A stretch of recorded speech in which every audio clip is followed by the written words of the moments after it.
another new year, another new Doctor Who holiday special. This has been going on for decades now, and there's another new set of newspaper articles telling us that the BBC has either failed or is disappointed or angry, or the fans are in uproar, or there's just general chaos behind the scenes as everyone's upset that Doctor Who is dying, and it's been dying for years. I don't think there's been a year where I've not seen people lamenting on the failure of this BBC show ever since David Tennant stopped being the Time Lord. These prophets of doom have been pointing and looking at this horse as a pariah for some time now and saying, well, clearly it's on its way out, and it's been on its way out since 2010. So clearly a long and protracted death is the media myth, but I've been wondering what's the facts, what's really the hard numbers about how large an audience Doctor Who has and how committed an audience are. Not fans, we know the fans are committed. This show has a long history of very committed fans. But how much does the UK really love Doctor Who? And I'm unfortunately going to focus on the UK because although this is an international brand and the BBC does sell to many territories, ultimately they're not a commercial organisation. Their remit is public broadcasting. They need to make two things. They need to make content which is watched by many, many of the people of Britain who pay for it via a licence fee. And they need to make stuff that serves all corners of that audience. They need to do high quality content that fulfills a niche. And Doctor Who does fulfill a niche, because how many science fiction shows are there on the BBC? How many high quality ongoing science fiction stories are there? Most of the BBC's drama output is not science fiction. And although they've tried a couple of times to do fantasy or science fiction dramas alternative, none of them have ever been shown to have the variety, the range, or the staying power of this series that continuously regenerates and reinvents itself. So I've got here two ways of looking at the success of Doctor Who. And I'm not going to do the old series. I want to look at it since it was brought back in 2005. And I've got a graph here which has got what the BBC estimates to be the UK viewing figures, the number of millions of people who tuned in to see the show on the week that each episode was released. Each of the Doctors has their own colour scheme. We've got orange for Chris Eccleston, then David Tennant, Matt Smith, Peter Capaldi and Jodie Whittaker from left to right. And this graph shows quite an interesting picture. It comes back strong, over 10 million viewers, and then falls quickly across that first single series with Christopher Eccleston. It nearly reclaims that 10 million mark with David Tennant, but then the series below that was pretty much in line with where Chris Eccleston's series was. There's then another series with a special before that, a Christmas special. And then for this next Christmas special, something amazing happens, which is really extraordinary. This was the Christmas special where Kylie Minogue, pop star extraordinaire, guest starred in a Christmas Day special that featured, of all festive treats, a reimagined spaceship Titanic crashing in to the Earth on a collision course. It was a Christmas blockbuster in vein of Die Hard, but starring the Queen of Pop. And it got over 12 million viewers, and then the following series returned to normal 6 to 8 million viewers, before we then had another run of specials that were back again well above 10 million consistently before David Tennant left the role. And this is probably when Doctor Who was at peak popularity. The end of Russell T Davies's era as showrunner, and then author, writer, showrunner Stephen Moffat stepped in to overrun the show. He'd already written to the show before, but he came in, brought Matt Smith in as his first Doctor, and there were 3 series and a couple of specials with Matt Smith before Peter Capaldi came in. Now, Matt Smith, again, we've got this range where the series are averaging between 6 and 8 million, but the specials are all up in the 9 to 10 to 12 million, particularly that high mark at the end, which was the show's 50th anniversary special. Doctor Who wasn't just seen on TV that week, it was in movie theatres. Really special year for the show. But Matt Smith did not hang around after the 50th anniversary, and the show had to reinvent itself with Peter Capaldi. Slightly older leading man, potentially a bit more devices. The show lost at this point, some would say, some of the broad appeal it had before. It actually slowed down. The the writers made a deliberate attempt to slow the scripts down to be a bit more contemplative, to actually have more considered plotting. And there were 3 series of Peter Capaldi, and each of those series showed a slightly lower average audience. However, the interesting thing about Peter Capaldi's era is the specials brought their audience back up to the 8 million mark again. So although you can say there's largely a downwards trend for Peter Capaldi's viewing figures, it's not going down that low. And then the departure of Peter Capaldi was also the departure of Stephen Moffat, and we have our third set of showrunners, third head writer, Chris Chibnall, who steps in with the first female Doctor, Jodie Whittaker. And the renewed interest in the first episode, 2 episodes of this new Doctor was immense. The show was back over 10 million viewers for the first time since Peter Capaldi had taken the TARDIS, and that first episode of Jodie Whittaker's was really highly watched.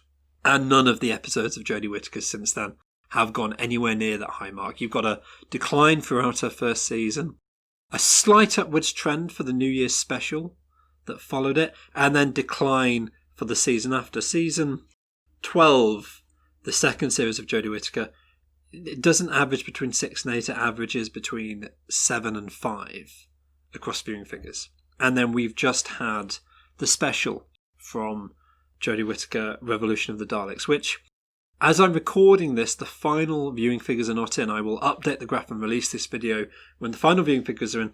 Overnights have come out and they're indicating about 4.9. I'd estimate the show can easily add another million viewers to that, so I'd estimate somewhere between 5.5, maybe 6, who knows, million viewers watching the show. But if that is the figure, it's nowhere near where the holiday specials used to perform.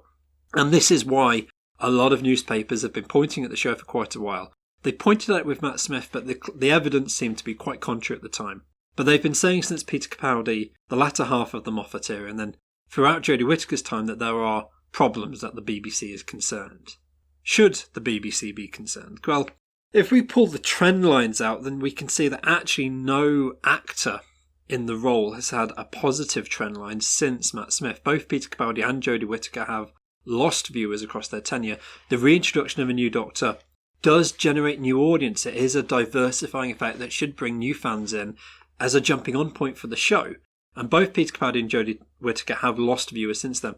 The earlier Doctor, it's not fair to compare Chris Eccleston to this because he had just the one series. And every series has this upwards and downwards trends as the series goes on.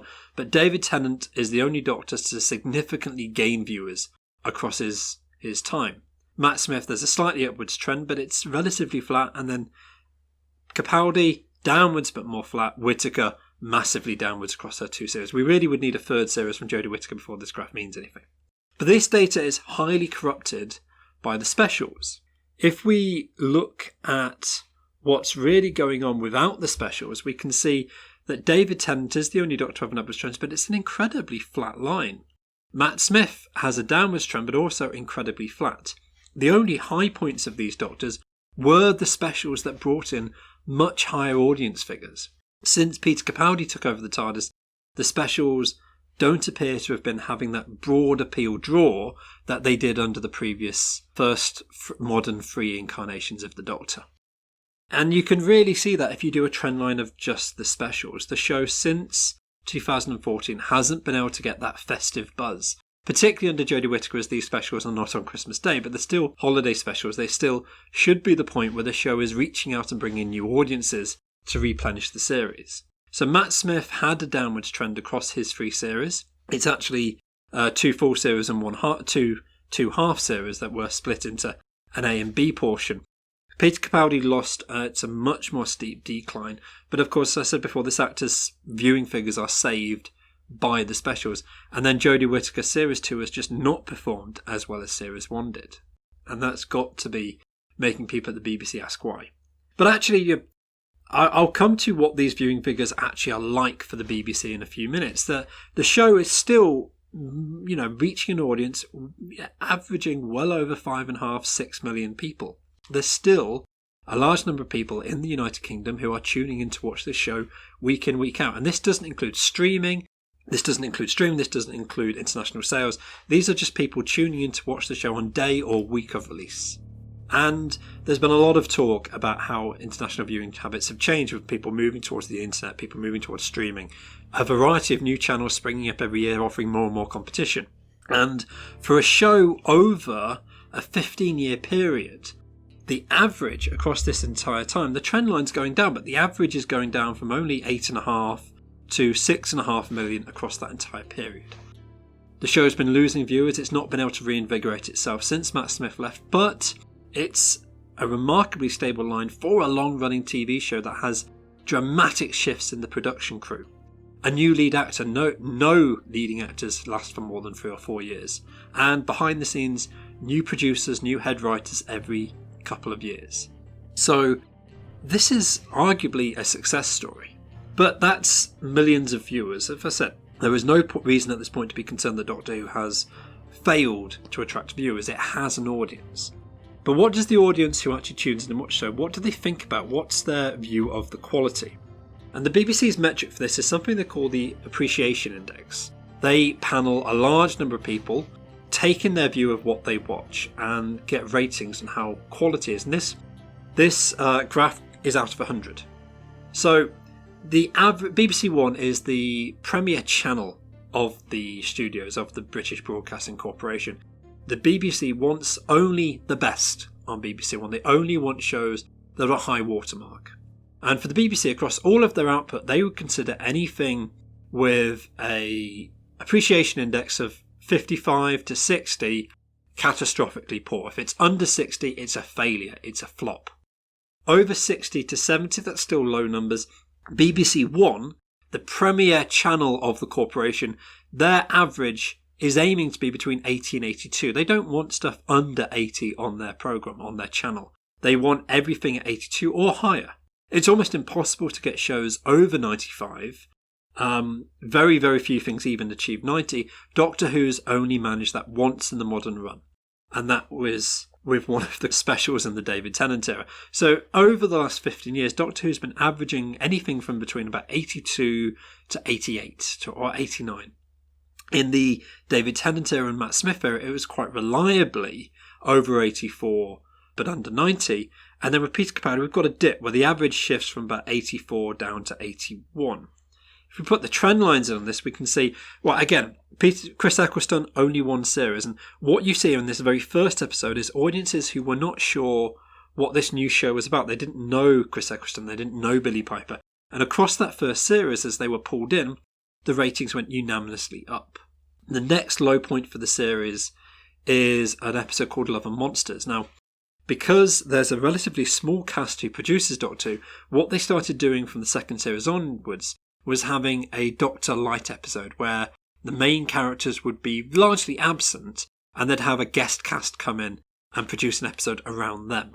Now, Love and Monsters, therefore, was the first of these episodes, and it's assumed that the viewers looked at that episode expecting it to be a Doctor Who story, and it was a Doctor Who story, but David Tennant and Billie Piper were barely in it. It doesn't help that it was quite a kooky episode, with a monster designed by a Blue Peter child competition winner. It's assumed that audiences will looked at Love and Monsters and said, well, we came to watch David Tennant, where is David Tennant? So that's why the AI is quite comparatively low for that episode. All of the other episodes of David Tennant's run are quite high, and they get higher across his run. Both Chris Eccleston and David Tennant, throughout their tenures on the show, the quality is just going up, as audiences love these characters, and they love them more the more they watch them. Matt Smith era, as I've said, comparable to David Tennant's in terms of millions of viewers, it's quite a flat. They appreciated him more than they did David Tennant when he started, and although the trend line goes down, it's a relatively flat down. There are a few Matt Smith episodes with lower AIs. The lowest is about 82, 83. So you rarely see Matt Smith's episodes that don't have this high quality watermark. Now this is general audience perception because, as I said before, the BBC is not a niche broadcast. It doesn't make science fiction. It doesn't just make drama. Drama is only one of its forms of output. They make all forms of content and they make all forms of drama. The Doctor Who just happens to be their premier science fiction brand. So they pull the appreciation of the general public. They're not looking for science fiction critics. They're not looking for cultural experts. They're just asking people who watch TV what did you think of this? And people who watch TV, generally, they got to like Chris Eccleston more across that first series. They really liked David Tennant and got to like him even more from the start. They loved Matt Smith from the moment they saw him and stayed relatively flat. But then Peter Capaldi comes in and the average AI drops. It drops quite significantly. But it still has an average of around 82, 83, 84. But it doesn't improve across his 3 series. The 3 series from Peter Capaldi had a slow downwards trend. And I'd say that's largely driven by his second and middle series, which actually had a few quite low-scoring AI episodes. Course correction in the 3rd year of Peter Capaldi, they don't go that low again. Stephen Moffat clearly, hopefully, looked at what the negative AI was on that middle series. And then a lot of people would say that actually, when Doctor is produced, they're writing the year ahead often and start filming before the series release. So they would have internally started course correcting whatever the negative faults of that middle series were. I mean, they changed companions, the lead actors changed quite a bit between the 2nd and the 3rd series. So it's not fair to say that they respond to the audience. They produce the episodes, they would have internally looked at the episodes themselves and made changes to reflect that, because they would have begun work on that next series before they knew what the viewing figures were, before they knew what the appreciation index was. But yeah, we've got this slight downwards trend of Peter Capaldi, but the AI still very rarely, only in a couple of cases, dips below 80. There is an episode below 80 though, for the first time since David Tennant's first series. And then Jodie Whittaker came in, and as I said, her first episode brought in a lot more viewers, and it didn't raise or lower the appreciation index. The AI is still low 80s, and it dips down across that first series. We have, by the end of the first series, several episodes in one series under 80. That's only happened once before in that second series from Peter Capaldi. And then we have the second series from Jodie Whittaker, and we now have several more episodes with an appreciation index of under 80. And as I said before, BBC One it's the premier channel. It only wants high quality content. Their average is 82. They won't tolerate too many episodes of an AI under 80. And Jodie Whittaker's performance in the TARDIS. Now, whether you like or dislike Jodie Whittaker, the cast, the writing, the series it is now has, I think it's fair to call it more polarising. The broad appeal that was evident in the David Tennant and Matt Smith era, whether you think it's critically or culturally better, it's not as wide appealing. It doesn't have that uniform love of audiences that those first 3 incarnations of the Doctor were able to capture. Peter Capaldi's era lost some of this, but there's been more and more people turning off the show in Peter Capaldi, and then even more in Jodie Whittaker's era compared to before. More and more people who are not saying this is top tier television. And then this new episode, Revolution of the Daleks. For a special, now normally, as I said, the specials are high watermarks. They have higher viewers and usually quite high AIs, because the episodes are tentpole events designed to be interesting, full of pizzazz, designed to excite people. And for me, this really is the damning thing of the New Year's special that is worth hooking into. It's not that the show has lost audiences. It's that in a companion leaving, once in a blue moon one-off special that was extra long, the AI is under 80 for the first time. That's a disastrously low appreciation index figure. That is well below, 3 marks below, so it's not an error. This is consistently below where the BBC expects BBC One channel shows to be performing. Regardless of how the viewers go up in the new year, this is going to require some thought. But that's looking at the series across those different times. If I want to just break that down a little bit more, we have the different head writers. As I said, Russell T Davies' era started with Chris Eccleston. The head writers and showrunners, Doctor Who's quite a unique show. The head writer and showrunner tends to pen 2 types of episodes. They are tentpole releases, the specials, or the first and last episode of the series, the things where important stuff happens. Or they tend to write the bog standard workhorse episodes when they didn't have a strong idea for a guest writer and they just needed a story that was solid. And the showrunner has historically tended to take those episodes as well. And so we've got here across the Russell T Davies penned episodes across his 2 series, quite a few different releases. But we could say after a few misfires, and I'd say, is it a misfire? But the early Chris Eccleston stories where the audience didn't know who these characters were and hadn't fallen in love with them. But we have an upwards trend for Christopher Eccleston. And then, as I said, that one misfire in the second series of first series of David Tennant, second series of the show. Russell T Davies has an incredibly high batting average where very few of his episodes are under 83, and there's a strong through line with them averaging about 85, 86, 87 and upwards. Stephen Moffat, who took over the show after David Tennant left, he had penned 2 episodes for Chris Eccleston, which were rated highly at around 84, 85. He had penned 3 episodes across the 3 series for David Tennant, which were even higher rated. And then his episodes for Matt Smith, as I said, workhorse or special releases, quite consistently high for Matt Smith. And then quite consistently lower for Peter Capaldi to follow. And Matt Smith and Peter Capaldi are the Stephen Moffat era of the show. Chris Chibnall, the new writer, the man who is now in charge of the brand, had written for David Tennant, he did 1 episode. And he had written for Matt Smith, he did a couple of episodes. But he is now the head writer of the show. And it's interesting to see that his episodes for the previous Doctors were averaging AA consistently around 85 or at his highest 86. This is not reaching the peaks that either Russell T Davies or, in his best episodes, Stephen Moffat were able to achieve. And under Jodie Whittaker, he's sunk even lower, where he's been responsible for this range from about 84 down to 79. And a lot of people have different opinions on the show, but it is fair to say that the writing of Doctor Who under Jodie Whittaker and Chris Chibnall has changed. The format and structure of the show has changed, and maybe to some people it is a critical improvement, but it doesn't have the broad, wide appeal that the previous 2 showrunners were able to bring to it. So if we look at each of those Doctors in turns, we've got the average AI, Chris Eccleston's, we've got improvement from Chris Eccleston to David Tennant, Matt Smith and David Tennant, which one was the better incarnation of the Doctor? The average for David Tennant is ever so slightly peaking higher than it, but David Tennant's got more range. There's higher and lower, whereas Matt Smith is a little bit more consistent. So which of those 2 Doctors is a higher bar of quality for the show? As far as the BBC is concerned, it's neck and neck. Those 2 eras are high, and this is considered a high watermark for Doctor Who when it was one of the BBC's most important shows.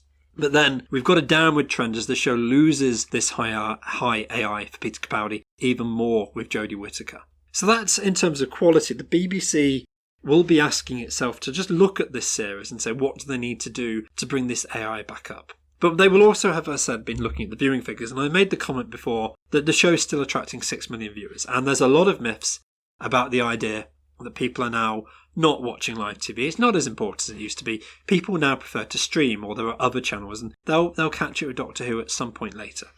And this is something I've been hearing consistently since Doctor Who came back. So I wanted to know, how does Doctor Who compare to other comparable franchise shows on the BBC? Does the 10 to 6 million viewers we've seen it bring in actually mean anything compared to other BBC shows?